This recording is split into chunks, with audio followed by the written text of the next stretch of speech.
Bachelor স্টুডেন্টদের রুমের অবস্থা দেখতে পাচ্ছ। কাপড় কিভাবে রাখে, লাইফস্টাইল, ব্যাচেলররা কিভাবে জীবনযাপন করে এটা আপনারা দেখেন।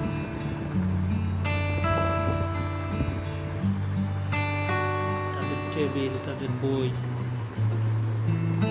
কিভাবে থাকে সাজানো।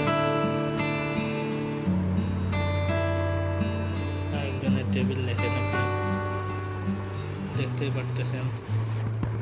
বেড,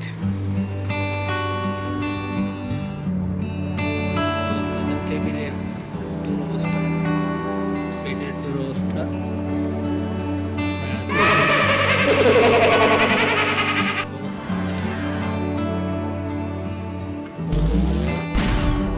দেখাই আরো ভালো